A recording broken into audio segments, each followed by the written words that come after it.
Thank you everybody for joining us. We may have some people on here that have not participated before, as we just added president-elects last time. So just a couple refreshers. I'm Crystal Wallace, for any of those that I have not had the pleasure of meeting. I am the Senior Vice President of Membership and Chapter Relations. And I also have the rest of the chapter team on the line as well. During our call today, if you would keep yourselves on mute until you have something that you want to add to the conversation or have a question. You may also use the chat box as well to ask any questions or share information on any topic that we're discussing. If you could, in your in the picture box there, right click on your name and add your chapter. That would be really helpful to us in knowing where you are, if somebody has some additional questions or comments to reach out to you about anything. The purpose of these sessions is really just to have a conversation with your peers about what's going on in the chapter and leading the chapter through COVID. So, feel free to share any information or reach out to us afterwards if you have anything that you want to discuss. We are recording this session to make it available for those that are unable to attend. Okay, so here's my list of topics that our team came up with for today. So on our last call, we had talked a little bit about virtual meetings and annual meetings and elections that many of you have coming up here in the next few months. I wanted to let you all know that I reached out to CAI's attorney to ask for some guidance. We have a draft guidance document that I'm hoping to get to all of you by the end of the week. We'll send that to the CED's presidents and president-elects. It obviously all of those laws are different state by state in the Nonprofit Corporation Act, so it is just guidance, but I'm hoping it's helpful in determining how to move forward with your annual meetings and elections for those that need some guidance there. Has anybody moved forward on that, and any successes or challenges you want to chat about?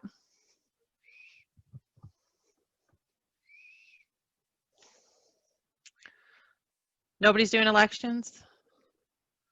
Nobody wants to share.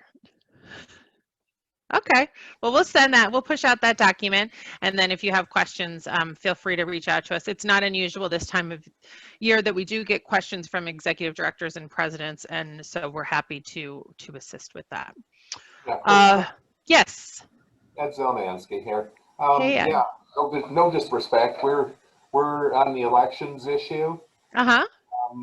I think we're just proceeding as though every day. So unremarkable. Okay. Orderly and peaceful transition of power. Very good. That's good to hear at the chapter level, right? Right. Right. Yeah, so everything's fine. And nothing really to report other than we're moving forward. Okay. Are you holding your annual meeting virtually, or? We are planning on holding it live. Okay. That's consistent with our strategy, is live first. And so we're proceeding as we can to plan live, examining hybrid opportunities too.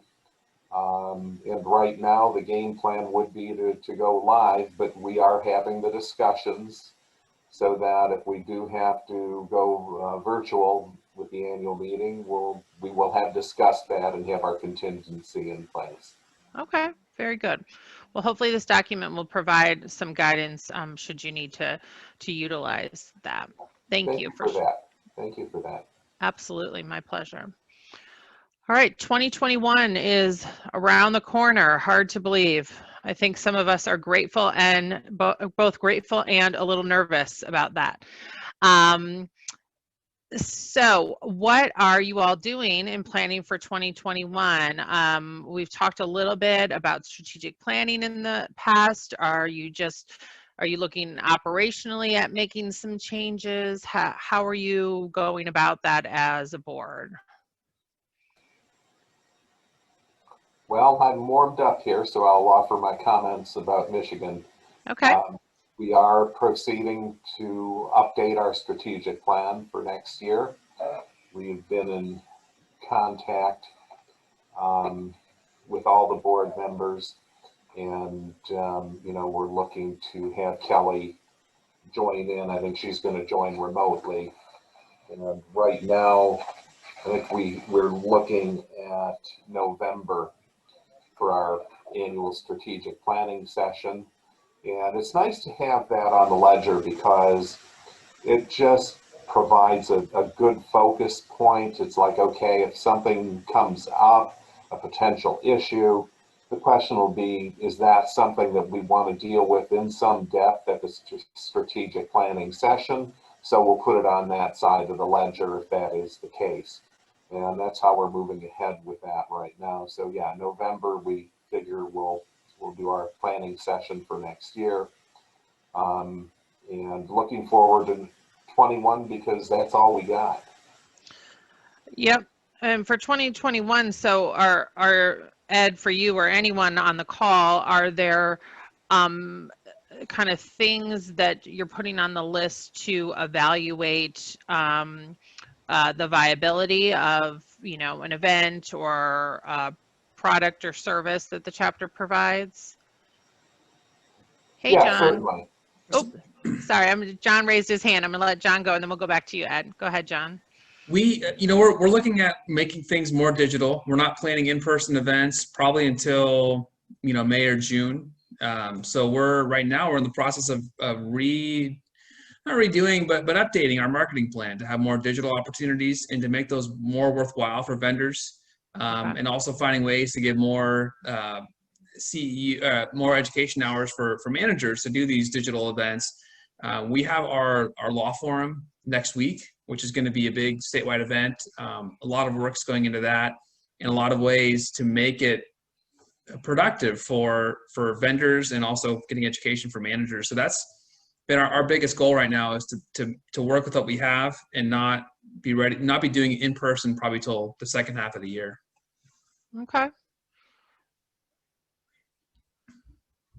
Anyone else have anything on their agenda to look at? Steve from Southeast Florida. Hi, Steve.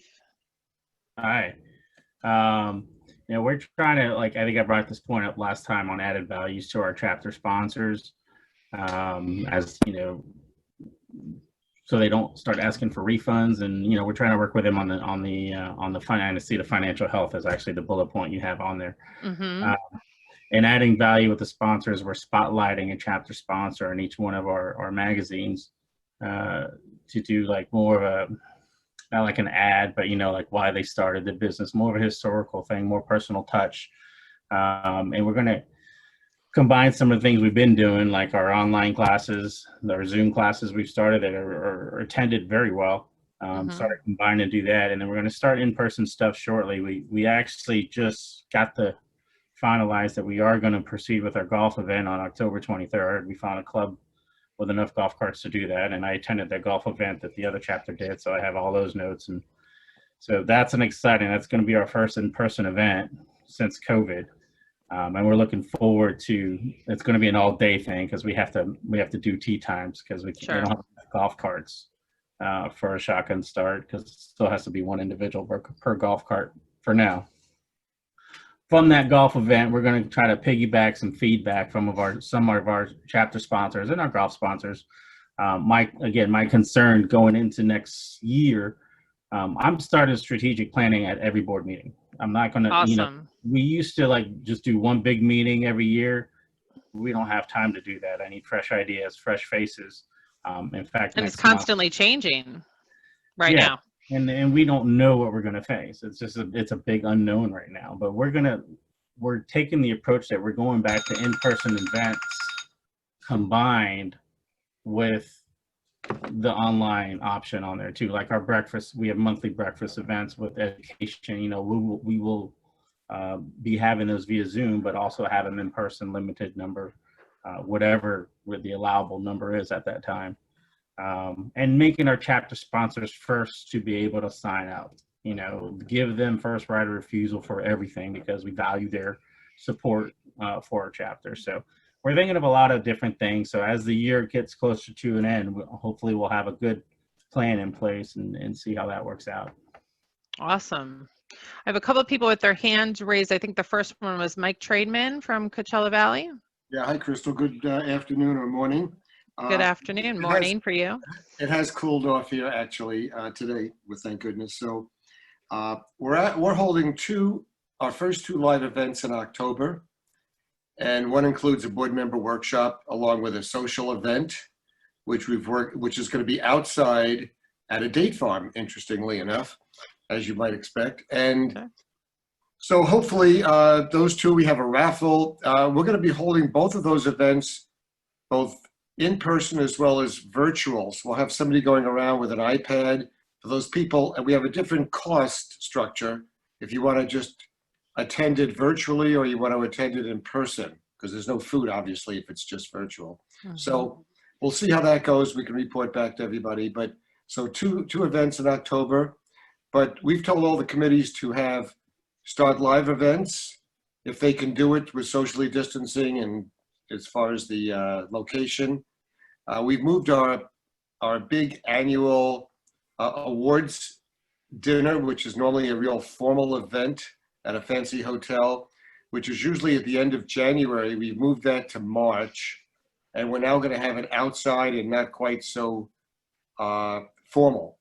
Mm-hmm. In fact, we have a 1920s theme that we've come up with, and instead of a candy area, we're going to have, bags, and, we're going to redo the whole thing to have it more, assuming we'll still be in this situation in March, which I think we will be. We have gotten some mask sponsors for our live events, so that ought to be fun. We'll get some masks there. We got that idea from, I think, Ed or somebody.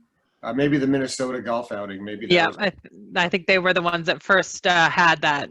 And we've got two mask sponsors, so that ought to be fun.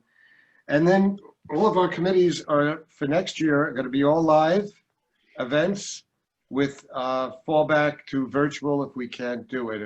If we go backwards, which in California we go forward, then we go backwards. So who knows where we'll be moving forward, but we're optimistic that we're going to slowly get back to in person. Awesome. You're not alone in California. I think other states feel the same way. Mike Crew. There we go. Hello, Hi there. everyone. So I'm from the Atlanta chapter, Georgia chapter, technically. We're going to have our first face-to-face event since the virus started with our golf event. We've cut the number of attendees in half to 110. Normally we have over 220 players, but with the golf court restrictions and stuff, we can't do that. And of course, we've reworked everything so it's outside. There's no indoor banquet and there's no happy hour and all those things that we all appreciate so much in our networking. Our chapter CED and our assistant have done a phenomenal job this year in coming up with all kinds of new virtual events for our sponsors. That we've had precious metal sponsor featured events where sponsors get to do a Q&A with managers in kind of a limited format. That's worked out really great. And we've had a platinum management company sponsorship series where a management company gets to speak on a specific topic. We've talked about budgets and annual meetings and, well, the topics that managers want to know about and that homeowners want to know about, and those are driven toward homeowners and managers. And then we just reworked our calendar for next year. We have two big fundraising events every year, our golf event, which I just mentioned, and we have an all-day education seminar, which produces a large revenue stream for our chapter. And that we've always held that in January. That's been our kickoff event. And this year we've moved it to August for next year. This year's calendar. We moved it to August because we did not want to still be in any, hopefully, in any of the COVID-19 virus zone. We hope the time zones run out by then, and August will be fruitful. And we've moved our virtual education programs from the fall into the early spring to keep our calendar filled. Okay. otherwise, we're being really optimistic that this is going to come to an end in the early part of next year. And if it doesn't, God help us all. Yeah. So the sense I'm getting from the few people that have spoken so far is that many of you are planning some in person, but looking at hybrid options, still keeping much of the virtual, at least for the first quarter or the first half of the year. I just got a notification that my internet's a little unstable, so if I block out, I'll come back in. All of that, all of those changes really has an impact on the financial stability of the chapter. And I know some of you, we've had some conversations that the chapters have really focused on best case and worst case scenario with financially looking at it. Most of the chapter budgets are 50% give or take based on event sponsorships and registration income. So we recognize that that's a significant portion of your revenue. So there are some chapters though that we are, as we're working with the chapters, we have regular conversations with the executive directors.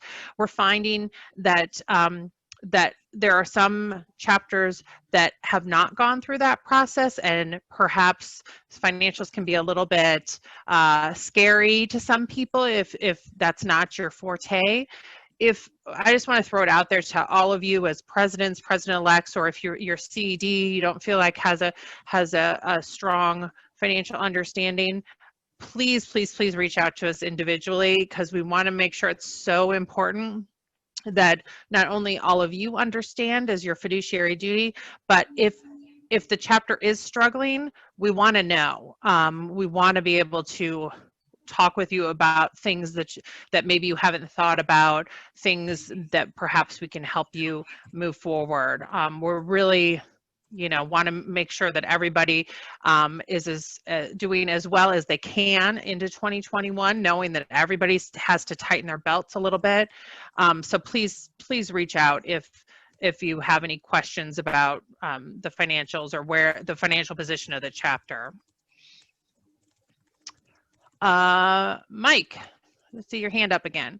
Yeah, if I could make one suggestion to all the chapter presidents, and this Please. seems obvious to me now, but it wasn't obvious 10 years ago. Chapters should have pretty healthy reserve funds.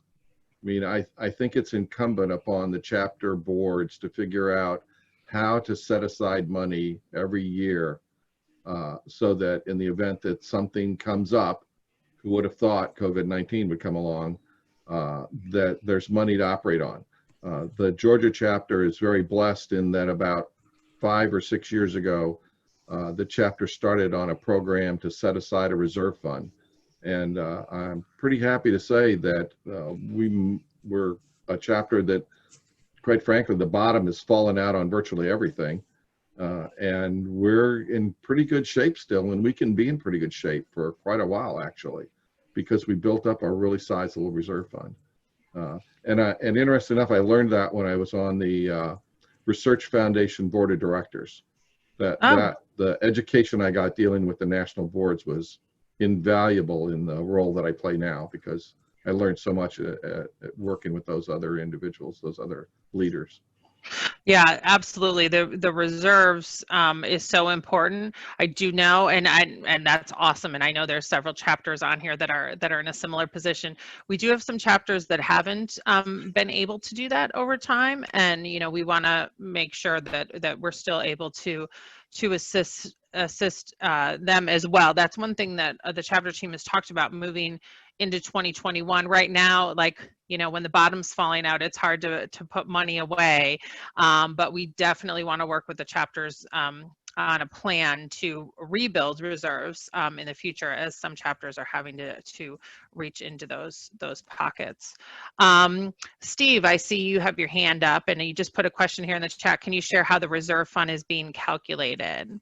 Or is that a question for Michael in particular? Yeah, I was curious. I mean, we separate our funds. We have a chunk of it in the money market fund, but we don't call it reserve. I'm just curious how that calculation is done, and how much do you reserve? That's an interesting question, and there's many factors, just like you would in a community association have many factors. I would have, prior to COVID, said a chapter probably didn't need more than 6 months in the reserve, because there would have been nothing that could be that dramatic that could impact your reserves. Now my opinion has officially changed to at least a solid year of reserves. And like I said, that's really hard to go back when when you haven't put money in that savings account. It's really hard to go back now and do that. But that's what I would aim towards, is, and just like in your hopefully in your personal life too, setting a little bit aside with everything you do into an account would be to slowly build that over time would be the way to go for that rainy day fund, is what I would recommend. And yes, having it in a money market account or CDs is ideal to get, a little bit extra investment income. And then they're also set aside where they're not easily accessible. I know for me, if the money's in the checking account, it's going to be spent on something. So yeah, we've been fortunate. I mean, obviously we're not making money, but we're not spending money either. that's so great. We're more or less in the same, 2%, 2 to 3% difference from last year. So we've been very fortunate, but I like the idea of the reserve fund, because who knows what's going to happen next year. Right. Absolutely. Absolutely. Hopefully 2021 is a lot different than 2020. That's what we all wish for, right? So kind of continuing in onto that, the financial piece. Oh, I'm sorry, Mike Trademan, you have your hand up. I Go just ahead, wanted Mike. to, I think I told everybody a couple of months ago that we have a subcommittee of our board of directors that are looking at long-range planning, and that involves financial, we have a classroom. Is it big enough in 5 years? Will it be big enough for us? Trying to look forward, also to put pressure on all the committees to look forward and then consolidate those. But one of the things that we did look at was trying to come up with revenue sources from other areas. And we don't have a big reserve. So in our case, it was very important. And what we did is we found, this little subcommittee found that the county that we live in, which is Riverside County, just started a grant program for 501, which includes 501c6s, which is what we are. And we applied, and you can get anywhere from $1,000 to $10,000 free, not to be paid back, just a grant. And we just a couple of days ago got awarded $10,000 by the county. So we're pretty happy about that. It's not a huge amount of money, but it'll certainly help us. Like I said, since we don't have a big reserve, but it's an interesting alternative way to get revenue. I think I told everybody one of the other things that the subcommittee came up with was we have a monthly publication that's full of ads, about 48 pages. And we decided to have a 13th edition to get some more revenue in. And that worked out really well, actually. So just a couple of revenue ideas, because there aren't a lot of places without having events for us to get revenue. Yeah, I'm glad you brought that up, Mike. I have shared with the executive directors a few times to sign on to ASAE, which is the American Society of Association Executives, letters to Congress about including 501c6 organizations, which is the nonprofit status all of our chapters have, to be eligible for additional government funding, in particular the Payment Protection Program, or the PPP program. As well as some other government funding options, which, based on your financial situation, you may or may not be eligible. Right now, we currently are not eligible for the PPP program, but if that changes, we are, ready to, we've armed the chapter CEDs with that information. One thing with those grant programs, if you look at your county or city, make sure that still allows you to be eligible for federal funding, because I have heard in one specific case that if they applied for a local grant, that they would not be eligible for the federal funding. So weigh that option carefully. And if you're looking at loans, also, look at how that might impact any additional federal funding as well. As far as kind of figuring out where we are financially and finding ways to help the chapters, we created a task force of 7 executive directors from different parts of the country in different chapter sizes to talk through what the issues we were facing, both financially and otherwise, and how the national headquarters staff could assist chapters. And we've done a couple of things I just want you to be aware of. One was we did focus groups where the headquarters staff was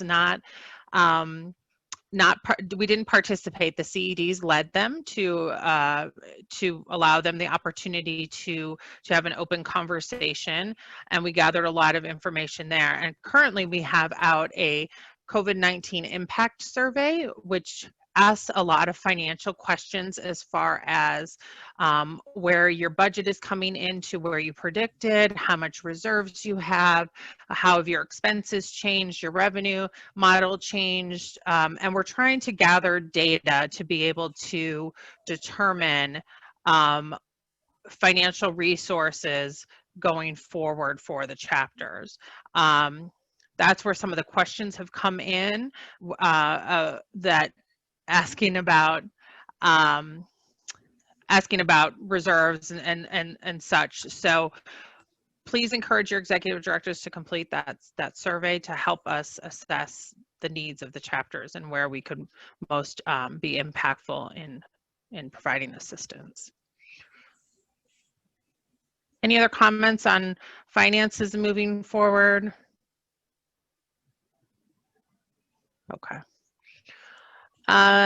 Just a couple of membership things I wanted to mention. Again, events play such a huge role in what we do, both education and networking events, and that really provides the membership value. And I know some chapters right now, it's a struggle. The renewal process and getting new members in may not be top of mind. But that is that's a very important part of what we do. That's kind of the foundation to make everything run in CAI. So we are having a membership chair meeting like this at the end of the month on September 28th. We've shared that with the executive directors, and you're also welcome to attend that meeting as well. That we're going to share some information about resources CAI has to assist in retention and recruiting as well. And we also have a recruitment campaign going on that started August 1 through the end of November. Is that right? October? What is it? I'm looking at my staff. Do you remember? The end of October, I think. It's the end of October, yes. End of October. Thank you, Emily. That anybody who recruits a member gets entered into a drawing to win a prize, and you guys are able to add on to that as well. If you have any kind of recruitment campaign, it kind of gives an incentive both at the local and the national level.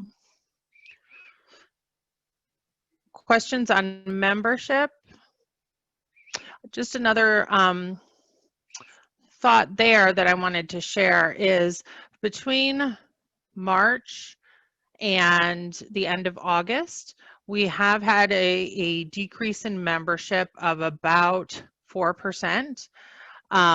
In August, we turned a curve where we started going back up again, very slight going back up, but we'll take it. And our retention is down a little bit, but nothing horrible. So obviously that varies around the country, that some chapters, we have a few chapters that have still grown during this time. Most chapters have lost at least something, but nothing really horrific that we've seen in our numbers. So we just wanted to share that information with you as well. I see Rich has a question here from South Carolina, an update on voting for the membership representation groups, which is the homeowner leaders, the managers council, and the business partners council. I believe those results are in, and the board of trustees is following up with the people that were elected and those that were not elected. So not at liberty yet to share that information, but it should be coming in the very near future. Also on that note is information went out, I believe it was today, for nominations for self-nominations for the Board of Trustees on the national level. So if anyone is interested in You know, once you're finished with your chapter presidential term, if you're interested in moving into a national position, you might want to consider looking at that information as well. It's posted on our website. Or with 2020, you may just want to take a break, which I totally get. One other membership program that was just announced as well is a college graduate program. Did anybody see that information come out? That's a program that we said, hey, there's a lot of college graduates from this year that, you know, any opportunity that they may have had, many of them are being put on hold, and we have found that a lot of them are looking for additional education or certificate programs. So we put out a heavily discounted program for membership and the M100, leading them into getting their CMCA. We have it available for the next 90 days. We're going to see how that goes and hopefully have that around graduation time each semester. And I know there's several chapters out there that are working on workforce development and getting more managers into the field. So hopefully this can add to what you're working on. Does anybody have that as a strategic goal in their chapters? And tell us a little bit about what you're doing if you do. Nobody? I know I've had a few chapters reach back out that they were very excited about it because it fit in, but okay. And then finally, I wanted to just mention, you know, see how you guys feel like your executive directors are doing. They've really had to change the way that they do their jobs in the last 6 months, you know, and just wondering how you guys feel like they're managing through this, or have you found ways that you can support them, work with them?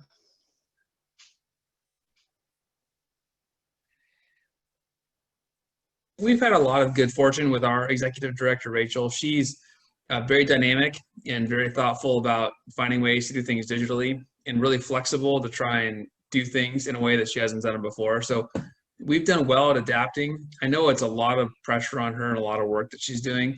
So we're trying to be very cognizant of that and not start asking for more things to be done because she's trying to do the current workload in a different way. So, you know, overall, we've been pretty happy with the way things have fared over the past 6 months. You know, it's going to be a challenge, but being flexible has really been a benefit to us and our executive director.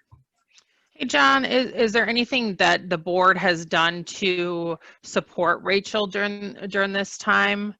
Like, you know, I don't know, you know, say, push something aside, or, you know, step up a little bit more volunteering or anything like that?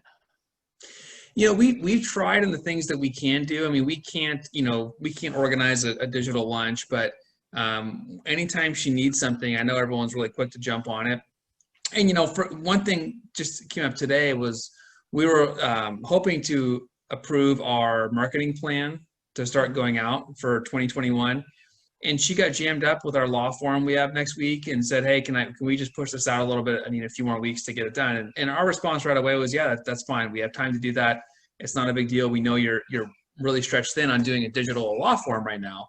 Mm-hmm. So I think just trying to show her some grace and some patience is at least that's the most that I can think of that we can do right now. I can't quite do all of her job, but I'm making a point to call her about every week or every other week just to check in and say, hey, how are things going? You know, what's going on with whatever she's doing or just personally.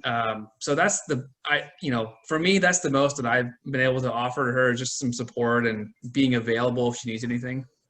I think that's very meaningful, the personal outreach. That's what we've heard that from our executive directors. They appreciate that when you all reach out and extend a hand. I also love that Rachel asked, you know, for kind of forgiveness on moving forward.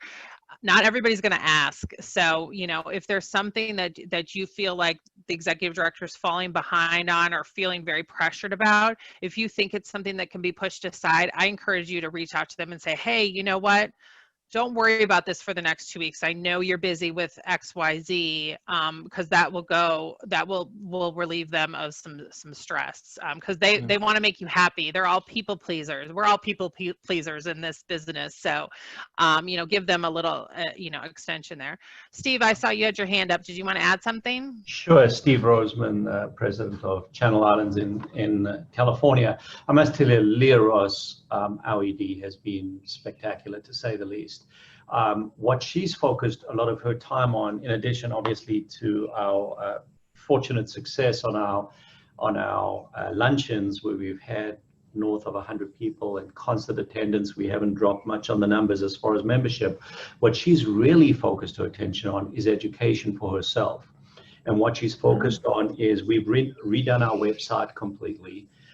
In addition to that, she's really studied up on how to take these virtual events, transform them into a money-making system, in the sense of recording them, then people able to subscribe to be able to get access to those videos for a period of time, that they couldn't transfer it to other people. In other words, just send the link. So she's professionalized the website significantly to be able to actually have people doing it. And in fact, I'm delivering the first of the 4 series for the leadership, board member leadership, or ABC Essentials, whatever.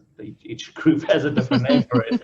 But so we're recording it now, and we are actually going to make it available for a fee to board members at a discounted rate. But the technology side of it, she's really embraced. So if any of the EDs would love to learn from Leah, she's just been spectacular and really focused on going way beyond just the basics, really understanding the minutia of setting it up, getting those videos put in there. So she's really done so well with her time in growing the technology side of it, which will benefit the chapter for the future. Yeah, I was just going to add that, Steve, is that it sounds like the things Leah's doing are not just for today, but for the long run, which is amazing. If you have somebody do that. I know also Leah has worked closely with LA's executive director, Joan, which is another great thing to encourage your executive directors to do, is reach out to a neighboring CED, because the network there is so valuable in learning how to do these things. They all have their own special, unique talents and are really good at helping each other. So that's great. I think that will be a big thing. I think you're so right, because this use of technology, even when we start meeting in person again and being able to video record it and then making that available later, is something, the next wave of the future. It really is. It potentially is a revenue source for our chapters without having to do much work if it's set up correctly through the website. So definitely something to look at. And I'm sure you'll have that discussion with Leah in much more detail. Yeah, absolutely. And, I think moving forward, all of our events, we're going to be expected to have and virtual option, and that's something that I know the hotel industry is looking at, being able to provide that functionality moving forward, because there's going to be people that just simply don't want to go in person anymore because of time commitments or health concerns or whatnot.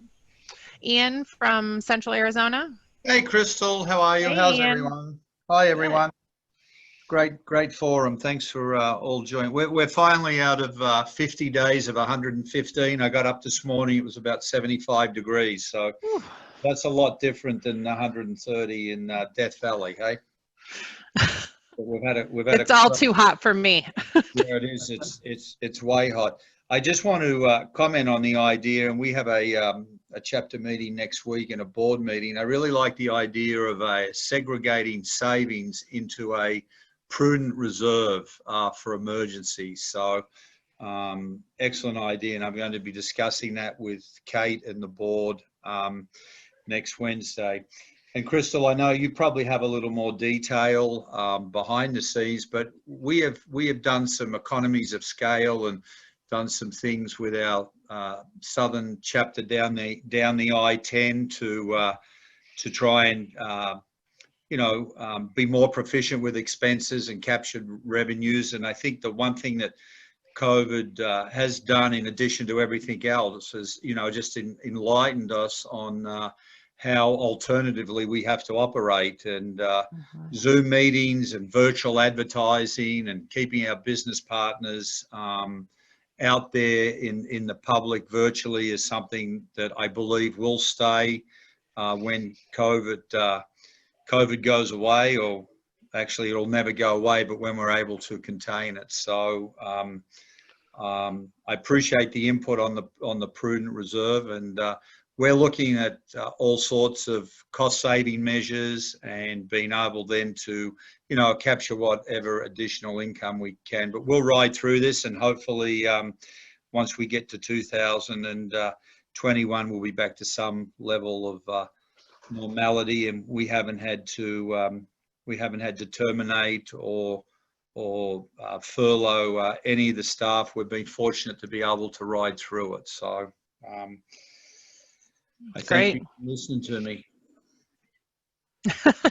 That made me think of something else too, Ian, is I've had discussions with some of the presidents that are on this call and some executive directors about operating expenses and some of this, staff, as well as leases, office leases. And the office leases right now are is a big budget item for some chapters that we're not using right now.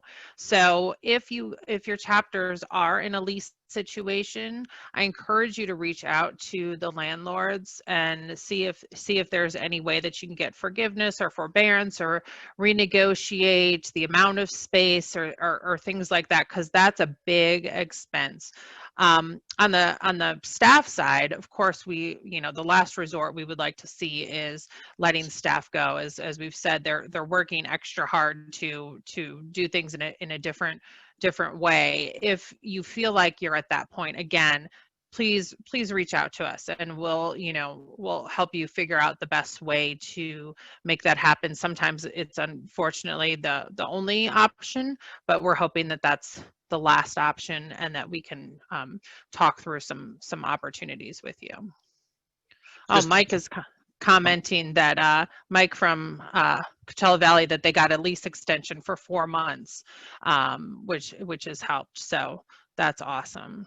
Ian, did you have something else you wanted to add? Yeah, I just think, Crystal, we have not had much luck with our negotiations with our landlord and the space we rent. And I know that when that comes up for renewal, we're going to take a hard look at the amount of square footage and do some strategic planning on actually what is the function of the office and what is done in the office versus the cost, as opposed to other options of virtual office, as opposed to then, sharing an office, because it is a major expense. And outside a casual meeting being conducted at the chapter office, it's just bricks and mortar. So we're going to have a look at the functionality of that versus the costs, and if there are other opportunities to navigate around that. I mean, yeah, I think that's why that's a wise thing that every chapter should be talking about, because it's certainly changed from 6 months ago when some chapters used offices. Yeah. And while I've got everybody on the line, Crystal, and this is a wonderful platform for myself, being a large scale manager, is I'm signing up for the M400 that is all virtual. What a wonderful platform that I don't have to get on a plane or travel or hotel. I can sit in the convenience of my home and office and take that class. So kudos to corporate. Oh, we are trying really hard to provide as many virtual opportunities as possible to keep everyone safe and still provide some education. So thank you. We're glad to offer it. Looks like a fun forum too. So yep. Not quite the same as a conference or a workshop, but we're trying to do what we can. No, you got some class keynote speakers on that M400. Awesome. Steve, did you have something you wanted to add? Sure, just one thing. I feel like an American every time Ian speaks, so it just makes me feel so at home.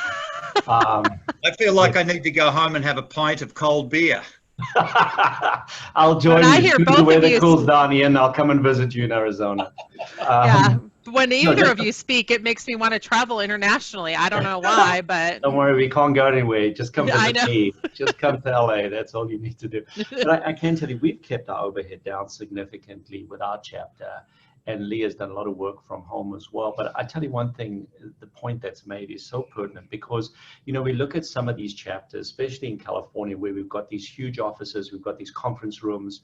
We don't really need it anymore in the sense that now we can do them virtually. If we do have a meeting where we need people, the cost of renting something like that for an afternoon or whatever it is, significantly cheaper than the rent. So I think when a lot of these leases come up, I think overheads can be trimmed so significantly because really it's taught us that we don't have to be in person. And if we do, it can just be for one event and you don't need the office space to do it all the time. So I think if I was one of the REITs like Douglas Emmett, I may have to rethink their business model because it's you know, I think people are going to Absolutely. And I've talked to a few chapters recently that were either fortunately close to the end of their lease or were already on a month-to-month basis, and they've moved into a shared office situation where you know, where you have a office space where people from multiple different businesses work. You have a shared conference room, a shared phone line type, you know, front desk system, and it's a tremendous cost savings. You know, right now the people that are in long-term leases it's a challenge, you know, that I think some chapters are facing, that I'm hoping we can find a way to help them renegotiate. And even moving over to cloud-based technology, whether it's Google Business or any of that, so that it's easily accessible anywhere. Absolutely. They don't actually need a physical location for any servers. Those days are long gone too. Yeah. Hey, question on that. Do any of you for your boards use anything like Google Docs or Dropbox, or like a way that you have a cloud-based system to keep all of your board business? If you open up the participants list, there's a yes, no button. So you're welcome to use those buttons if you want to respond in that way. Yes, Kelly's always showing us the new stuff in Zoom.